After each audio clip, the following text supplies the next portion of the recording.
እግዚአብሔር ያስባል። ቃሉ ከኔ ጋር በሉት። ዘካርያስ በሉ። ተናገሩላችሁም። ዘካርያስ ትርጓሜው ምን ማለት ነው? እግዚአብሔር ያስባል። ማን ያስባል? ንገሩኝ። ማን ያስባል? እግዚአብሔር ያስባል። እግዚአብሔር ያስታውሳል ማለት ነው።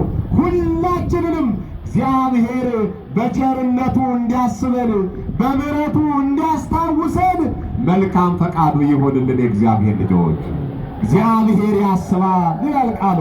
እግዚአብሔር ያስታውሳል። ወዳጆቼ ባካችሁ ይህንን ቃል በውስጣችሁ አውጡት፣ አውርዱት፣ በሕሊናችሁ አመላልሱት። የእግዚአብሔር ድንቅ ሥራውን እዩበት። እግዚአብሔር እንዴት እንደሚያስበን፣ እግዚአብሔር እንዴት እንደሚያስታውሰን፣ እግዚአብሔር እንዴት እንደሚመለከተን ወደ ሕይወታችሁ አስገብታችሁ አጣጥሞት። የእግዚአብሔር ልጆች አዎ ትምህርቱን ባጭሩ ገለጽ ለማድረግ ያህል በዚህ በሉቃስ ወንጌል ምዕራፍ 1 ቁጥር 5 ጀምረን ስንመለከት አንድ የተከበረ ታሪክ ተመዝግቦ እናገኘዋለን። ስለ ብዙ ክብረ ታሪክ የሚናገር የመጽሐፍ ቅዱስ ክፍል ነው። ሁሉንም ማየት አንችልም። ዋና ዋናውን ሐሳብ ብቻ ለማንሳት እንሞክራለን። የእግዚአብሔር ልጆች በዚሁ ክፍል ላይ ስንመለከት ቁጥር 5 ጀምረን ስናይ እንዲህ ተብሎ ተመዝግቦ እናገኛለን። ዘካርያስና ኤልሳቤጥ የሚባሉ ሁለት ጥንዶች በእግዚአብሔር ሕግ ጸንተው ይኖሩ ነበረ ይላል። ያለ ነቀፋና ያለ ነውር በእግዚአብሔር ፊት በትዳር ጸንተው በትዳር ተማምነው በትዳር ተፋቅረው እየኖሩ ሁለቱም ጻድቃን ነበሩ ይላቸዋል። የእግዚአብሔር ልጆች ምንኛ መታደል ነው! በትዳር ይኖራሉ፣ በትዳር ሕይወታቸውን ይመራሉ። መተማመናቸው ልዩ ነው፣ ፍቅራቸው ልዩ ነው፣ አንድነታቸው ልዩ ነው። እንዲሁም ደግሞ በእግዚአብሔር ፊት ጻድቃን ነበሩ ይላቸዋል። በማን ፊት? በማን ፊት? የእግዚአብሔር ልጆች በሰው ፊት ጻድቅ መምሰል ይቻላል። በሰው ፊት እውነተኛ መምሰል ይቻላል። በሰው ፊት ታማኝ መምሰል ይቻላል። ግን ለሕሊናና ለእግዚአብሔር ታምኖ መኖር ከባድ ነው። ቁርጠኝነት ይጠይቃል፣ ውሳኔ ይጠይቃል። የእግዚአብሔር ልጆች የመጥምቀ መለኮት ቅዱስ ዮሐንስ ወዳጆች በትዳር የምንኖር በመተማመን ለመኖር እንወስን። አዎ በፍቅር ለመኖር እንወስን። ሰው ከሚያየን ይልቅ እግዚአብሔር እንደሚያየን አበክረን እናስተውል። እግዚአብሔር ልጆች የቅዱስ ዘካርያስና የቅዱስ ኤልሳቤጥ ትዳር በእግዚአብሔር የሚጎበኝ ነበረ። እግዚአብሔር ዕለት ዕለት የሚያየው ነበረ። ሆኖም እግዚአብሔር ሲመለከተው ደግሞ ሁለቱም በትዳራቸው ጻድቃን ነበሩ፣ ታማኝ ነበሩ ይላቸዋል እግዚአብሔር ልጆች። ታዲያ በዚህ ሁኔታ እየኖሩ በዓለም የተረፈው የልጅ በረከት በእነ ዘካርያስ ቤት አልነበረም፣ በእነ ኤልሳቤጥ ቤት አልነበረም። የልጅ ጠረን ይናፍቃቸው ነበረ። የልጅ ለቅሶ ይናፍቃቸው ነበረ። የልጅ ድምፅ ይናፍቃቸው ነበረ እግዚአብሔር ልጆች። ስለዚህም ካህኑ ዘካርያስና ቅድስት ኤልሳቤጥ አብዝተው ወደ እግዚአብሔር ይጸልዩ ነበረ። ልጅ እንዲሰጣቸው፣ በልጅ እንዲባርካቸው፣ በልጅ ሕይወታቸውን እግዚአብሔር እንዲያስደስትላቸው ይማጸኑ ነበረ፣ ያለቅሱ ነበረ። ዘካርያስ በክህነት በእግዚአብሔር ፊት በቆመ ቁጥር እግዚአብሔርን ጠይቀው ነበረ። ኤልሳቤጥም በብቋም አንስት ሆና ልጅ ትማጸን ነበር። የእግዚአብሔር ልጆች ታዲያ እነርሱ የጠበቁበት ጊዜ፣ እነርሱ የተማጸኑበት ጊዜ፣ እነርሱ ልጅ የናፈቁበት ጊዜ አለፈ። ዘካርያስ አረጀ፣ ኤልሳቤጥም አረጀች ይላል የእግዚአብሔር ልጆች። ታዲያ ካህኑ ዘካርያስ በክህነት ተራው ወቅት የእግዚአብሔርን ቤተ መቅደስ ለማገልገል ወደ ቤተ መቅደስ በገባበት ጊዜ ሕዝቡ ስለ ዘካርያስ ይጸልዩ ነበር ይላል የእግዚአብሔር ልጆች። ይገርማችኋል። ሕዝቡ በስተውጭ ቆመው ስለ ዘካርያስ ይጸልያሉ። ጸሎቱን ስማለት፣ መዓዛ ዕጣኑን አሻትለት፣ አቅርንተ ምጽዋውን ሙላለት እያሉ ወደ እግዚአብሔር ይጸልዩለት ነበረ። ወደ እግዚአብሔር ያነቡለት ነበረ። የእግዚአብሔር ልጆች ቤተ ክርስቲያናችን እንዲህ ናት። ሕዝቦች ለካህናት ይጸልያሉ፣ ካህናት ለሕዝቡ ይጸልያሉ፣ ካህናት የእግዚአብሔርን መስዋዕት ወደ እግዚአብሔር ፊት ያቀርባሉ። በዚህ ስርዓት የምትመራ ቤተ ክርስቲያን ናት እና እንዲህ እያሉ ይጸልዩለት ነበረ። ወደ እግዚአብሔር ጸሎት ያቀርቡለት ነበረ። በዚህ ሁኔታ እያለ ወአስተርአዮ መልአከ እግዚአብሔር በየማነ ምሥዋዕ ዘዕጣን በዕጣኑ መሠዊያ በስተቀኝ የእግዚአብሔር መልአክ ቅዱስ ገብርኤል ወደ ዘካርያስ እየበረረ መጣ ይላል። ክብርና ምስጋና ለስም አጠራሩ ይሁን። አብሳሪው መልአክ ደስታ ተሸክሞ ብስራት ተሸክሞ የዘካርያስን የጸሎት ምላሽ ተሸክሞ መልአኩ ቅዱስ ገብርኤል ወደ ዘካርያስ እየበረረ መጣ፣ እየተንደረደረ መጣ፣ ክንፉን እያማታ መጣ ይላል። ክብርና ምስጋና ለመልአኩ ይሁን። ክንፉን እያማታ መጣ። አዎ ወደ 3 ደቂቅ መጥቶ የሚነደውን እሳት ያጠፋላቸው፣ ወደ ቂርቆስና ወደ ኢዮርጣ መጥቶ የነደደውን የፈላውን ውሃ ያበረደላቸው መልአክ ወደ ዘካርያስ መጣ። ወደ ዘካርያስ እየሮጠ መጣ። እንዲህ አለው፣ ኢትፍራ ዘካርያስ እስመ ተሰምዐ ጸሎትከ ትወልድ ለከ ወልደ ኤልሳቤጥ ብእሲትከ።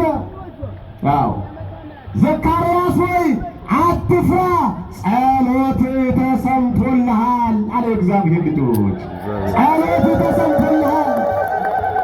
ዘካርያስ ሆይ አትፍራ፣ እግዚአብሔር አስቦሃል፣ እግዚአብሔር አስታውሶሃል፣ እግዚአብሔር ጸሎትን ሰምቶሃል አለ። እግዚአብሔር ልጆች እንዴት ደስ ይላል! እንዴት ደስ ይላል! ክብርና ምስጋና ለእግዚአብሔር ለእግዚአብሔር። እግዚአብሔር አስታውሶሃል፣ እግዚአብሔር አስቦሃል፣ ጸሎት ልመናን ተቀብሏል፣ የጸሎት ምላሽ መጥቶልሃል። አትፍራ፣ አይዞ፣ በርታ፣ እግዚአብሔር ካንተ ጋር ነው አለው። እግዚአብሔር ከሁላችን ጋር ይሁን። የእግዚአብሔር ልጆች ስለዚህ የእግዚአብሔር ልጆች እዚህ ላይ አንድ ነገር ልብ በሉ። ሰው የረሳን፣ ዓለም የረሳን፣ የዚህ ዓለም ነገር የረሳን እግዚአብሔር ያስታውሰናል። የእግዚአብሔር ልጆች አዎ እግዚአብሔር ያስበናል። የእግዚአብሔር ልጆች እግዚአብሔር ሰውን ይረሳው ዘንድ ሰው አይደለም። እግዚአብሔር ሰውን ይዘነጋው ዘንድ ሰው አይደለም። ፍጥረቶቹ ነንና ያስበናል፣ ያስታውሰናል። ክብርና ምስጋና ለስም አጠራሩ ይሁን። ዘካርያስና ኤልሳቤጥ በእነርሱ ሐሳብ ጸሎታችን ተዘንግቷል ብለው ነበረ። እግዚአብሔር አላሰበንም ብለው አጉረምርመው ነበረ። እግዚአብሔር አላስታወሰንም ብለው በልባቸው ፍርሃትና ጭንቀት ሞልቶ ነበረ። እግዚአብሔር ግን በጊዜው ጊዜ ዘካርያስን አሰበ፣ ኤልሳቤጥን አሰበ። ዘካርያስን አስታወሰ፣ ኤልሳቤጥን አስታወሰ። የእግዚአብሔር ልጆች ዛሬ ዓለም የጨለማ ግርዶሽ ጋርዳባችሁ የምታለቅሱ፣ ዛሬ ዓለም የሙባይ ሆናባችሁ የምትጨነቁ፣ ዛሬ አንዳች ነገር የለኝም ብላችሁ የምትጨነቁ እግዚአብሔር ያስባችኋል፣ እግዚአብሔር ያስታውሳችኋል። እግዚአብሔር ለጸሎታችሁ ምላሽ ይዞ ይመጣልና እግዚአብሔርን አመስግኑት። የእግዚአብሔር ልጆች እግዚአብሔር አንድ ቀን ይመጣል። ወዳጄ ተስፋ አትቁረጡ። የፈጠረን እግዚአብሔር፣ የምናመልከው እግዚአብሔር አንድ ቀን ይመጣል። አንድ ቀን ለኔና ለናንተ አንድ ቀን አለ። የምንታሰብበት ቀን፣ የምንታወስበት ቀን፣ እግዚአብሔር የምሕረት ፊቱን የሚመልስበት ቀን። በደዌ ዳኛ በአልጋ ቁራኛ ተይዛችሁ የምትማቅቁ የምታለቅሱ ወገኖቻችን እግዚአብሔር እናንተን የሚያስብበት አንድ ቀን አለ። አዎ በልዩ ልዩ ፈተናና መከራ ውስጥ ሆናችሁ የምትጨነቁ የእግዚአብሔር ልጆች እግዚአብሔር እናንተን የሚያስታውስበት እኛን የሚያስታውስበት አንድ ቀን አለ። እግዚአብሔር ሆይ እኛን ልጆችን አስበን እኛን ልጆችን አስታውሰን ብላችሁ ከምድር እስከ ሰማይ አመስግኑት። የእግዚአብሔር ልጆች አመስግኑት። ዘካርያስን አሰበ፣ ኤልሳቤጥን አሰበ።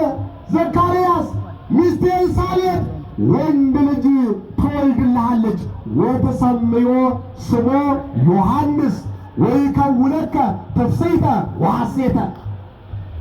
አዎ ወንድ ልጅ ትወልዳለህ።